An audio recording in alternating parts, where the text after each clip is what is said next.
Sir మీరు? రేపు రాత్రికి వచ్చేస్తా సార్ మీరు ఏం చేస్తారంటే ఒక బేసిక్ గా what ever way you want ఒక పిటిషనర్ ని, ఒక మంచి అంటే who should stand up for that cause, ఆ వ్యక్తిని కొద్దిగా బేసిక్ ఫార్మాలిటీస్ చేసేసి ఒకసారి నాకు మీరు వాట్సాప్ చేసినా లేకపోతే మాధురెడ్డిని కాంటాక్ట్ చేస్తే ఆయన ఉంటాడు కదా పిటిషనర్. ఎవరు? ఆ మాధవరెడ్డి వేసినాడు కదా ఇదివరకు ఆ జీవోలు క్వశ్చన్ చేసుకుంటూ. ఏహే మనం వాళ్ళ దగ్గరికి పోవద్దు సార్ ప్లీజ్. వాళ్ళతో మనకి ఫైట్ ఉంటది తప్ప వాళ్ళ నుంచి దే డోంట్ కోఆపరేట్. గట్టిగా బీసీఓ ఎస్సీ ఎస్టీ ఒకటి నిలబడాలా? మరి మా దాదర శ్రీనివాస్ గౌడ్ ఉన్నాడు కదా పక్కకే. శరత్ కుమార్ గారు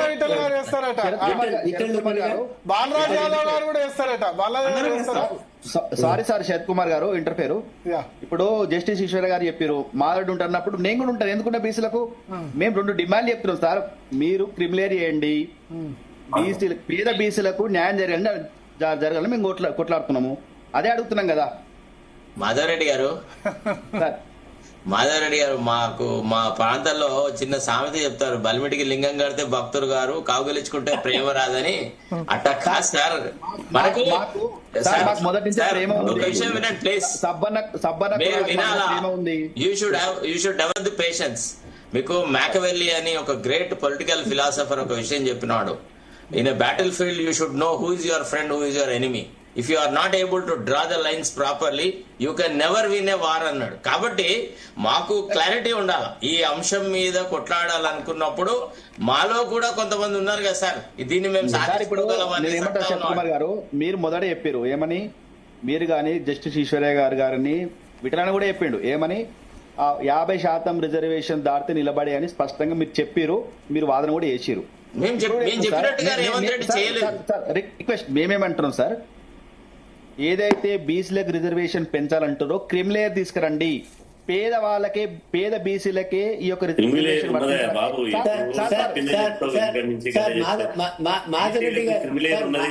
మాధవరెడ్డి గారు ప్లీజ్ అనవసరంగా ఇందులో మీరు లేనిది ఒకటి ఏదో పైకి తీసి దాన్ని తెరపైకి తీయకండి. కారణం ఆయనే కదా ముఖ్యమంత్రి గారు కనీసం ఉన్న కేటగరైజేషన్ కూడా తీసేసిండు. ఏబిసిడిఈ గ్రూప్స్ ప్రకారం ఉద్యోగములు ఇచ్చే గ్రూప్స్ ఎందుకు తీసేసినాడు లోకల్ బాడీస్ లో? ఆయన మీద ప్రేమ ఉంటే అది అది అది క్రిమిలేర్ లెక్కనే కదా. అది మోస్ట్ బ్యాక్వర్డ్ క్లాసెస్ కూడా వాళ్ళ షేర్ వాళ్ళకి కావాలా? మీరు కొట్లాడాల్సిన అక్కర్లేదండి, మా వాళ్ళ గురించి మేము కొట్లాడుకుంటాము. మీ సహాయ సహకారాలు అక్కర్లేదు మాకు అది. కాబట్టి మీరు రిట్ వేయాల్సిన అక్కర్లేదు. మా దాంట్లో ఉన్నారు, మా దాంట్లో ఎవరు చేత కాకపోతే మిమ్మల్ని అడుగుతాం అప్పుడు. కాబట్టి శరత్ గారు అన్నట్లు ఆయనతో ఏకీభవిస్తాను. నేను సారి బై స్లిప్ ఆఫ్ టంగ్ అన్నాను. మన వాళ్ళు ఎవరు వేయకపోతే ఆయన కూడా అడుగుతామని. మేము వేసుకుంటాము, మేము ప్రొటెక్ట్ చేసుకుంటాము, మేము కాపాడుకుంటాము. తెలంగాణ విట్టలు వేస్తామని చెప్తున్నారు కదా తెలంగాణ విట్టలు గారు. No problem, is also a very competent person. ఆయనైతే వంగడు, ఎవరికి లొంగడు. కాబట్టి Vittal is the right person. మంచి బోఫర్స్ గన్. తాడు శ్రీనివాస్ గారు ఏదో చెప్పాలనుకుంటారు. తాడు శ్రీనివాస్ గారు అన్మ్యూట్ చేయండి. తాడు శ్రీనివాస్ గారు వినబడతలేదు. ఇప్పుడు జస్టిస్ ఈశ్వరయ్య గారికి నిజంగా కూడా కట్ అయింది. జాజుల గారు మీరేదో చెప్తున్నారు, చెప్పండి. ఇప్పుడు ఈశ్వరయ్య సార్ చెప్పింది చాలా కరెక్ట్ చెప్పిండు, వాస్తవం చెప్పిండు. అయితే ఒక వ్యక్తి మోసం బయటపడాలంటే వారు చేసే విధానాన్ని బట్టి కొంతకాలం సమయం తీసుకుంటది. ఆ సమయం రేవంత్ రెడ్డి గారు ఈ 2 సంవత్సరాల కాలం పట్టింది. వారు బీసీలకు చేస్తున్నటువంటి మోసం బయటపడ్డది ఒకటి. రెండోది బీజేపీ కూడా 9th షెడ్యూల్ లో పెట్టకుండా, లేదంటే రాజ్యాంగ సవరణ చేయకుండా బీజేపీ పార్టీ ఇలా బీసీలకు ప్రధానంగా అన్యాయం చేస్తుంది. ఇందులో బీసీ రిజర్వేషన్లకు గండి కొట్టడానికి కాంగ్రెస్ తో పాటు నేను మొదటి నుంచి చెప్పినట్టు మొదటి ముద్దాయి కాంగ్రెస్ అయితే రెండవ ముద్దాయి బీజేపీ పార్టీనే. ఇద్దరు దోషులు బీసీలకు ఇప్పుడు రిజర్వేషన్ వ్యతిరేకించిన దోషులు ఎవరంటే కాంగ్రెస్, బీజేపీ. ఎందుకు ఒక ఉదాహరణ అంటే మొన్న 17వ తారీఖు నాడు కేబినెట్ జరిగినప్పుడు ఢిల్లీలో కిషన్ రెడ్డి గారు మీడియా సమావేశం పెట్టి సర్పంచ్ ఎన్నికలు నిర్వహించాలని ఫస్ట్ డిమాండ్ చేసింది కిషన్ రెడ్డి గారు. ఆ తర్వాత రామచంద్రరావు గారు. వారు బీజేపీలో ఎప్పుడైతే డిమాండ్ చేసారో కాంగ్రెస్ వాళ్ళు 17వ తేదీ నాడు కేబినెట్ మీటింగ్ పెట్టి మేము సర్పంచ్ ఎన్నికలకు వెళ్తామని చెప్పి కాంగ్రెస్ వాళ్ళు ప్రకటించారు. అదేవిధంగా మళ్ళీ పార్టీ పరంగా మేము ఇస్తామని కాంగ్రెస్ వాళ్ళు ప్రకటిస్తే మర్నాడు తెల్లారే బీజేపీ వాళ్ళు బీజేపీ స్టేట్ ఆఫీస్ లో మీటింగ్ పెట్టి మేము కూడా బీసీలకు పార్టీ పరంగా 42% ఇస్తామని చెప్పి ప్రకటించారు. అంటే వీళ్ళిద్దరూ ఒకటై కాంగ్రెస్ బీజేపీ రెండు జాతీయ పార్టీలు కుట్రబుద్ధితోటి ఒక్కటై చీకటి ఒప్పందం చేసుకుని బీసీలకు రావాల్సినటువంటి రిజర్వేషన్లు రానియకుండా గండి కొట్టిరు. ఈ రిజర్వేషన్లు రవాణా కాస్తం లాగా తెలంగాణలో రగిలి బీసీలు ఇవాళ తీవ్ర ఆందోళనకు చెంది తెలంగాణలో అతి స్వల్పంగా 5,600 పైగా రావాల్సినటువంటి సర్పంచ్ స్థానాలు ఇవాళ 2,176 సర్పంచ్ స్థానాలు బీసీలకు రిజర్వేషన్ అయింది అంటే దీనికి ప్రధాన కారణం బీజేపీ కాంగ్రెసే కదా.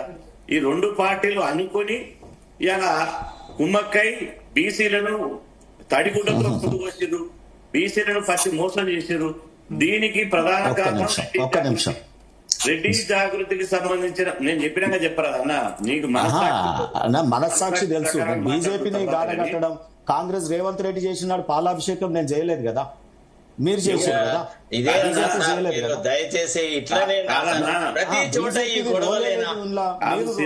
కొద్దిగా ఓపిక పట్టారు, పెద్ద లేదు చిన్న కాదు. అంటే ఈశ్వరయ్య గారు ఉన్నప్పుడు కొంచెం పాలిటిక్స్ కాకుండా బీసీ ఒక నిమిషం ఈశ్వరయ్య గారు ఉన్నప్పుడు ఆయనకైనా డౌట్స్ ఉంటే అడగండి. ఎందుకంటే ఒక నిమిషం తాడూరి గారు జాజుల గారు ఒక్క నిమిషం